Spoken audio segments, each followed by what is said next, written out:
Kia ora, good morning everyone, Rich Wong here. Welcome back to the channel. Today we are looking at this new TTArtisan 14mm f3.5.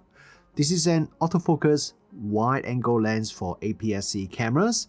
It is available for Sony E and Fujifilm X. This is a really compact lens, much smaller and lighter than most autofocus lenses with similar focal length in the market. The price of this lens is only US $129. So this could be great for people who want a very compact wide-angle lens setup and still want to have autofocus. However, such a compact size does come with a bit of compromises. So in this video, we'll look at the pros and cons of this lens, and I will share with you all my test results. A usual quick disclaimer before we start. TTArtisan sent me this lens sample for this review. I do not need to return the lens to them after the review. I just want to make sure everything is clear before we start the review.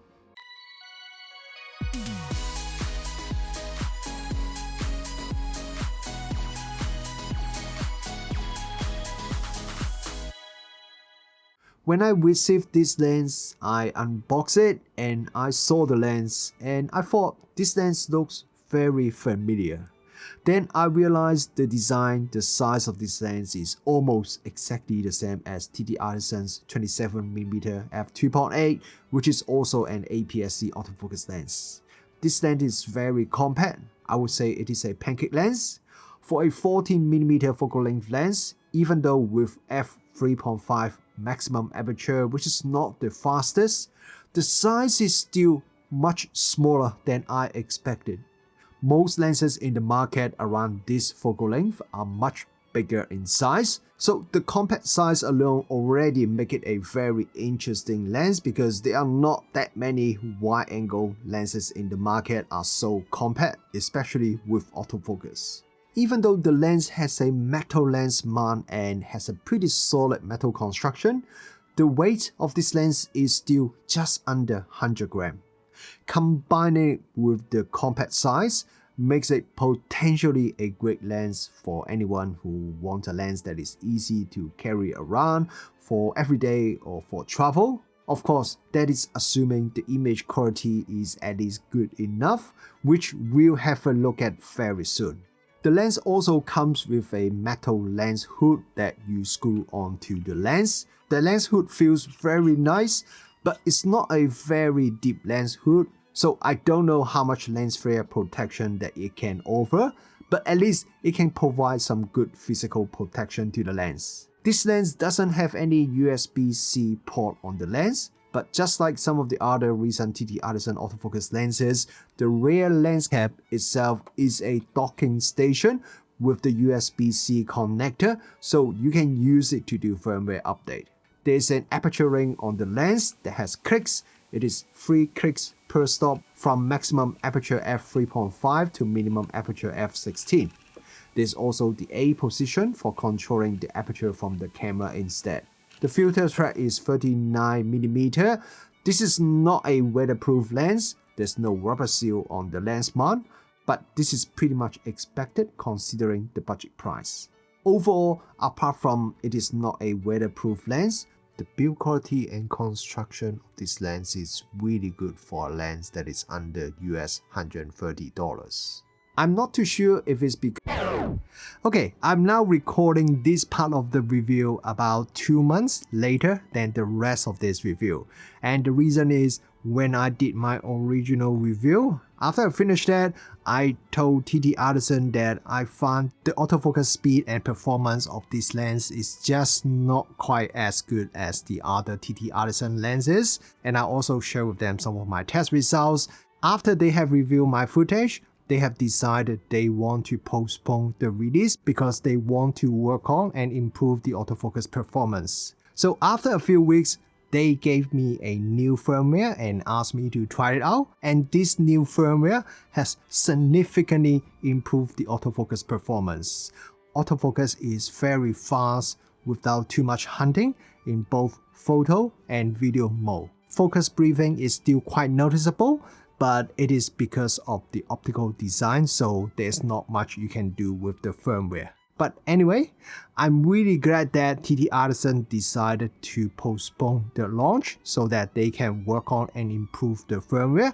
With this latest firmware, the autofocus performance is now very good. We'll look at image sharpness now. All the image quality tests in this review was done with the Sony full-frame A7CR shooting in APS-C mode, so it has 24 megapixel resolution after cropping into APS-C area. If we zoom in my test photo and look at the center, at f3.5 the image sharpness is quite acceptable, but if you stop down the lens to f5.6, then you can get some noticeable improvement to the center sharpness. Image sharpness starting to become a bit softer from f11 onwards because of diffraction. And if we look at the corner, unfortunately the corner sharpness isn't that good at all at f3.5. We need to stop down the lens quite a lot to around f11 to get good corner sharpness. Looking at the photos I shot at f3.5, I was wondering if the poor corner sharpness is caused by field curvature, so I shot another test photo with the focus at the corner, but the corner sharpness is pretty much the same, so it suggests the poor corner sharpness is not caused by field curvature. The minimum focus distance of this TTArtisan lens is approximately 25 cm or just under 10 inches. And that will give you the maximum magnification ratio of around 0.08 times, which isn't that high for a wide-angle lens. Fortunately, photo is reasonably sharp when shooting at the minimum focus distance, even at maximum aperture.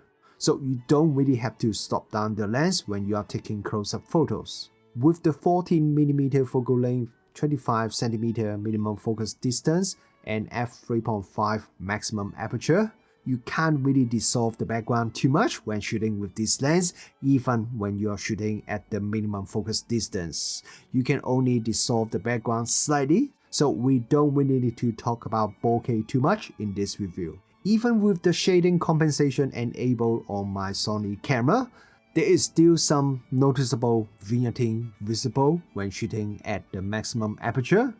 And even when we stop down the lens, vignetting is reduced, but there is still a bit of light fall off near the very corner that we can't get rid of even when we stop down all the way to f16.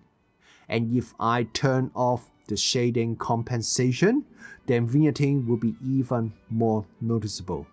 So if you are shooting something that has a plain color background, then you may have to crop slightly, like 10% or so, to help get rid of that strong vignetting at the very outside corner of the photo. This TTArtisan lens chromatic aberration control is really not bad. While I won't say it performs flawlessly because I can still see a bit of color fringing in some of the very high contrast photos, but overall the amount of chromatic aberration is less than what I expected for a wide-angle lens at this price point. When I did the distortion test, I noticed that if I enable the distortion compensation from the camera, the JPEG generated by the camera has a bit of distortion. It's not a huge amount, but interestingly, it is more than what I got if I disable the distortion compensation. So I sent my results to TTArtisan and asked them to have a look. They told me in general, it's best to not enable lens profile correction when shooting with third-party lenses. TTArtisan is looking at creating a correction profile for people to use in Lightroom or Photoshop for correction instead. So remember, if you are shooting with third-party lenses, especially the one from TTArtisan, it may be better to disable the lens profile correction from your camera. My regular viewers would know that I almost always complain about TTArtisan's lens flare performance, as I found their lenses' lens flare performance is quite often below average, but kudos to them for keep sending me their new lenses for review. But this time, I won't say that because I found the lens flare performance is actually very good with this lens. I don't see much lens flare issues at all, Contrast remains really good even when there is a light source in front of the lens. So overall, I found the lens flare performance of this 14mm lens is really good, no matter when I was shooting my test videos or when I'm taking real-world photos. To get Sunstars, we need to stop down this lens quite a lot to at least around f11, and then we can start see some Sunstars. At the minimum aperture f16, Sunstars looks okay. It is not really easy to get super nice and sharp Sunstars when shooting with this TTArtisan lens. Lens design is always about compromises, price, size, quality. You can usually pick one or two and you have to give up something. For this TTArtisan 14mm lens, the size is really compact and the under $130 price is also very affordable because it also has autofocus and a nice solid construction. The overall image quality is not bad, but is also not excellent.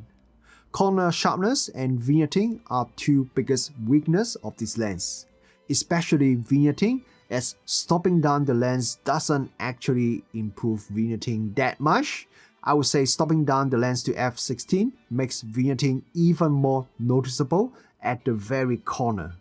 So this is not a lens for those of you who want to have perfect image quality and performance. But to be fair, for this price, it would be pretty unrealistic to expect perfect performance even if you ignore the compact size. On the other hand, if you are happy to trade off a bit of performance for a lens that is really small in size and weighs less than 100 grams, this TTArtisan lens could be a really affordable and fun lens to add to your camera bag without adding too much weight. This lens could also be a very good choice for vlogging as well. Not only the focal length is pretty much the perfect focal length for vlogging, in my opinion, and since you will probably be shooting in 16:9 aspect ratio, it means you will cut off the extreme corners. That means vignetting and corner sharpness are really not an issue anymore. Maybe because I'm just getting a bit older, so these days I'm starting to appreciate compact affordable lenses more and more because I found these kind of lenses are just more practical. If I compare it with other lenses that may deliver excellent image quality, but they are just too expensive and too big for me to carry around, so I rarely use them. But anyway, what do you guys think about this TTArtisan lens? Do you think you are happy to trade off a bit of quality for such a compact and affordable lens? Or you would rather have a larger lens for better quality and you are happy to pay the more expensive price? I will be really interested to hear your thoughts. So drop a comment below and let me know, and we can have a chat in the comment section below.